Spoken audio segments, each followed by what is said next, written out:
Pour en finir avec les gens qui disent que faire un plan d'affaires, c'est une perte de temps.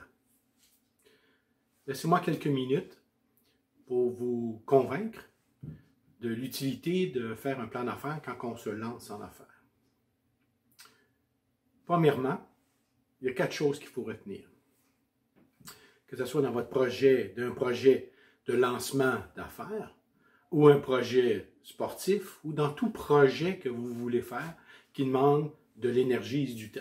Il y a 4 éléments essentiels à souvenir qu'on doit faire. Première des choses, c'est planifier, organiser, diriger, contrôler. Dans tous les projets, on doit planifier, je répète, diriger, organiser, diriger et contrôler. Je vais vous prendre un exemple simple dans le domaine sportif.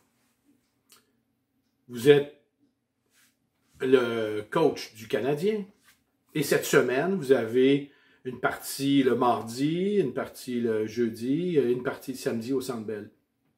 Vous êtes OK, parfait. Mardi, je vais jouer contre les Penguins de Pittsburgh.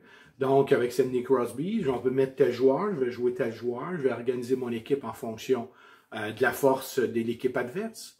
Jeudi, on va jouer avec telle équipe, mais je vais mettre le gardien substitut pour avoir Carey Price samedi au Centre Bell. On entend souvent ça.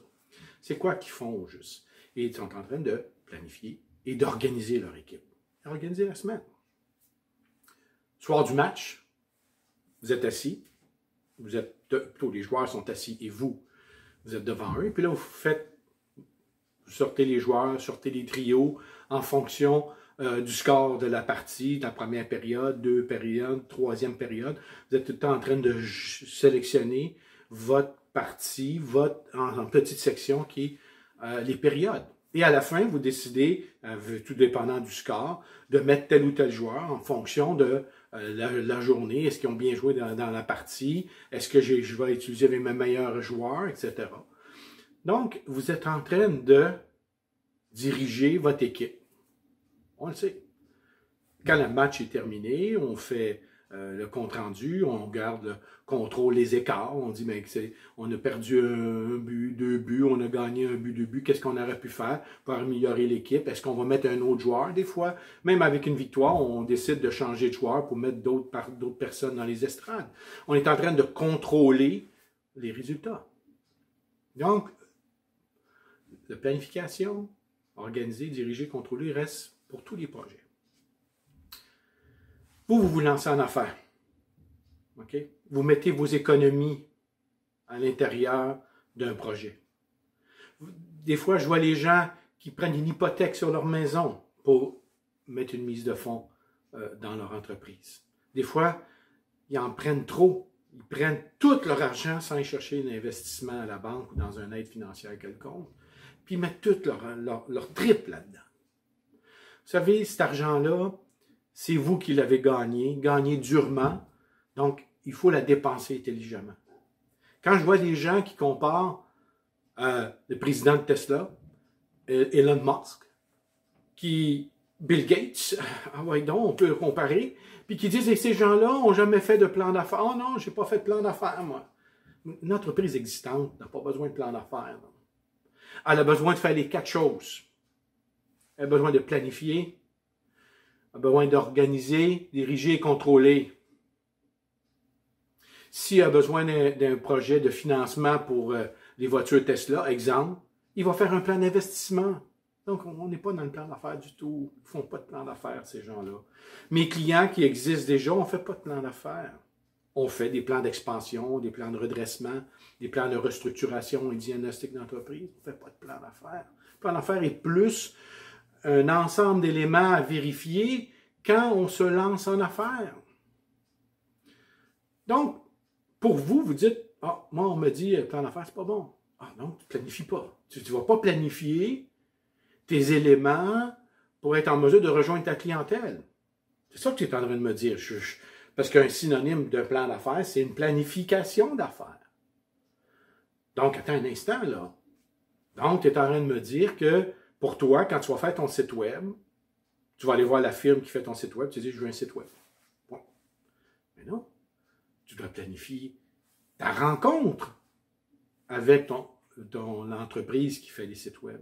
Et quand tu planifies ta rencontre, il faut que tu te dises avant, si tu as bien planifié, est-ce que j'ai mon logo? Est-ce que j'ai les couleurs que je veux mettre? Est-ce que j'ai acheté des images? Est-ce que mes textes sont faits, sont complets? Combien d'onglets je veux, puis quelle image que je veux? Est-ce que ça va être un site transactionnel? Donc, il faut le planifier, votre site web. Et il faut planifier aussi vos éléments de commercialisation. Facebook, Instagram, ou peu importe le réseau social que vous allez utiliser, il faut dire quelle couleur vous allez mettre. Est-ce que vous allez avoir une page d'entreprise à l'intérieur de ça? Donc, ce que je trouve bizarre, c'est que les gens disent, tu n'as pas besoin de t'organiser, tu n'as pas besoin de planifier. À l'intérieur d'un plan d'affaires, on planifie votre lancement et on planifie cet élément stratégique relié à votre marché, à votre segment de marché. J'ai un document ici qui s'appelle modèle d'affaires et proposition de valeur. Vous savez, le modèle d'affaires et proposition de valeur, c'est pour voir votre proposition de valeur envers un client et de voir est-ce que je réponds à un bénéfice pour un client ou je diminue ses irritants. Là, quand vous vous vendez, quand vous décidez de vendre à ce client-là, des fois, on décide de faire un pivot. Si vous prenez un cours sur la proposition de valeur, vous allez comprendre. Des fois, on fait un pivot parce qu'on s'aperçoit qu'il y a un marché qui est plus intéressant, plus captif que l'autre, et on pivote notre marché pour se lancer dans un projet qui va nous rapporter plus rapidement, au détriment peut-être d'un autre marché qui va être intéressant, mais qui serait peut-être à moyen terme. On pivote. Donc, proposition de valeur, modèle d'affaires, et tout ça pour segmenter, pour trouver notre client cible. Vous êtes en train de faire quoi, là? Vous êtes en train de faire votre analyse de marché. Vous êtes en train de segmenter votre client. En plus, quand vous segmentez vos clients, il faut regarder aussi les concurrents.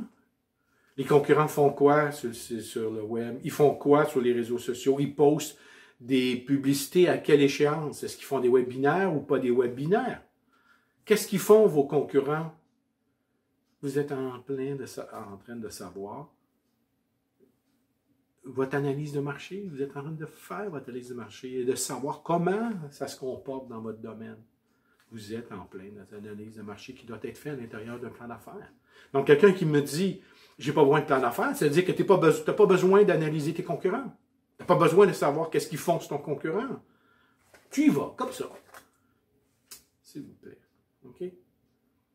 Quand on fait un plan d'affaires, ici, j'ai un auteur qui s'appelle Eric Rice, qui a émis un livre qu'il appelle le Lean Startup. Quand on démarre une entreprise, on est toujours dans un processus de construire notre réflexion, de construire notre élément qui nous permet de voir si notre marché cible est captif. Donc, on construit notre argumentaire, on construit notre plan d'affaires, et après, on mesure et on apprend. Tout ça dans un processus de produit minimalement viable. Je vous ai résumé très grossièrement le manuel. C'est qu'il faut déjà vous lancer en affaires et d'inscrire dans votre plan d'affaires ce que vos actions commerciales. Il faut être capable de se lancer rapidement. C'est faux de prétendre qu'il y a des aides financières quelque part et tu vas juste écrire, tu fais rien. C'est faux. Moi-même, j'ai siégé sur des comités pendant des années. Il n'y a rien de mieux devant nous que quelqu'un dit « j'ai presque fini mon plan d'affaires, puis by the way, j'ai trois acheteurs. J'ai 2 ventes. J'ai finalisé mes premiers contrats, je t'attends une réponse d'ici une semaine. » C'est ça, c'est partir en affaires. La rédaction, 40 pages. Voyons, 40 pages. On ne fait pas des plans d'affaires de 40 pages. Oh, c'est vrai. Mon entreprise, on a déjà fait des plans d'affaires de 40 pages. Oui, j'en ai fait plusieurs. Je donne un exemple, une entreprise manufacturière dans l'industrie chimique. On construisait une bâtisse, on faisait des études du sol, on faisait des bassins de confinement, on mettait l'époxy au sol, on achetait des machines pour un projet de 15 millions. Est-ce qu'on s'entend qu'on n'est pas dans le même projet qu'un travailleur autonome? Un travailleur autonome, vous savez, il n'y a pas besoin de faire 30 pages, 40 pages, c'est sûr que non. J'ai eu des étudiants qui ont gagné des concours. OK? Une, entre autres, qui a acheté une crèmerie. Son plan d'affaires, moins de 20 pages. Avec les prévisions financières, peut-être 22, 23 pages. Très peu de pages. Mais elle avait des prévisions financières. Elle a assez bien fait son travail qu'elle avait plus de financement qu'elle croyait. Elle dit non, ok, c'est correct, mon financement il est beau, j'ai pas besoin de plus. Et en plus, j'ai dit, mais pas tout cet argent-là, pense à un deuxième investissement s'il y a lieu. Donc, ses REER, elle les a gardés pour elle. Une partie, elle l'a gardée pour elle. Elle a financé, elle a lancé son projet avec moins d'argent qu'elle aurait cru. Pourquoi? Parce qu'elle a fait une analyse d'opportunité et une analyse lui permettant d'évaluer sa mise de fonds par rapport aux autres investisseurs, les banques et tout le reste. Donc, elle avait des bonnes prévisions financières. Donc, une bonne prévision financière permet de contrôler. On est toujours dans le PODC. On est toujours dans le PODC quand on écrit un plan d'affaires. La fille avait à peine 23 pages. Très bien fait. Puis en plus, les pages, il y avait des pages qui avaient des images. Donc, il y avait des fois des demi-pages, puis des fois des trois quarts de page avec des petites images. Elle a fait une étude de sondage. Aujourd'hui, les sondages, plus facile à faire. Donc, sondage clientèle. Est-ce que c'est une clientèle captive ou c'est une clientèle que vous allez avoir? Vous allez faire des échanges. Ça fait partie de l'analyse de marché. Donc, la fille, elle a fait un sondage sur les goûts des gens et elle a mis 3-4 réponses pertinentes qui avaient une signification importante dans son plan d'affaires. Elle a mis tout le sondage au complet en annexe. C'est l'annexe. Mais son plan d'affaires était de vingtaine de pages. Donc, s'il vous plaît, quand vous êtes un travailleur autonome, lancez-vous en action. Mettez-vous sur le terrain. Validez les informations et recueillez les informations dans un document qui s'appelle le plan d'affaires. Tu sais, quand je vois les gens qui disent « Non, plan d'affaires, perte de temps. » Mais inscrivez-vous à mon école. Je l'ai vu très souvent. On sait, inscrivez-vous à mon école. Et là, à ce moment-là, on va travailler sur le modèle d'affaires, proposition de valeur, sur les produits minimum viables, sur l'elevator pitch qui se retrouve éventuellement, essentiellement dans la partie commercialisation de votre plan d'affaires. On va tout pratiquer ça, mais on n'écrit pas de plan d'affaires. Non. On ne peut pas écrire de plan d'affaires. Vous savez, il y a plusieurs années, la France, avec des penseurs français, ont décidé de dire le plan d'affaires, c'est plus bon. Donc, on fait un séminaire une fin de semaine avec des grands penseurs, des gens avec des diplômes gros comme ça, puis on dit, vous savez, le plan d'affaires, c'est plus bon. Puis on fait témoigner des entrepreneurs, puis on dit, ah, c'est plus bon. Au bout de la fin de semaine, ils se rassoient, puis ils disent enfin qu'on a une révélation, la révélation du siècle, et on a maintenant un business plan. Okay? Ils finissent avec un business plan. Si vous voulez avoir des informations sur le plan d'affaires, écrivez business plan, vous allez vous retrouver en France. Donc, vous voyez, s'il vous plaît, le plan d'affaires reste l'élément qu'on est capable, quand vous vous lancez en affaires, de couvrir tous les champs, on ne peut pas rien oublier. Il n'y a rien de pire que d'avoir une surprise en cours de route. Votre argent, vous l'avez mérité et faire votre projet de vie, faire votre projet de lancement d'une entreprise. Faites pas ça à la légère, planifiez-le. Organisez votre calendrier de démarrage, organisez vos rencontres avec un hébergeur web, planifiez-le. Sachez communiquer avec des gens du web, sachez c'est quoi de SEO. Donc pour ça, il faut le planifier, il faut l'organiser vos rencontres. Quand vous savez de quoi vous parlez, quand vous allez avoir votre rencontre avec un spécialiste marketing web ou marketing des réseaux sociaux, vous allez être capable de communiquer avec la personne parce que vous avez dirigé une conversation, dirigé votre rencontre. Et à la fin, quand vous êtes dans le contrôle, ben, est-ce que c'était une personne qui veut faire votre site web ou votre marketing à 5 000, 10 000, 20 000, 25 000? Et c'est quoi votre budget, puis comment vous allez le dépenser? Ça arrive souvent que vous allez à la banque et dites, je suis prêt à financer les outils de commercialisation, mais j'ai besoin d'avoir plus de détails, avoir un plan de match qui voit vraiment toutes vos dépenses. Et avec quoi vous allez le dépenser? Je suis prêt à le financer. Et même dans certains cas, ils vont vous dire, on va vous mettre un spécialiste de vente en ligne. On va le financer à 50%. Voyez-vous, le plan d'affaires, c'est un élément incontournable. S'il vous plaît, Arrêtez de penser que la Terre est plate. Le plan d'affaires reste le document le plus complet quand vous vous lancez en affaires. Merci.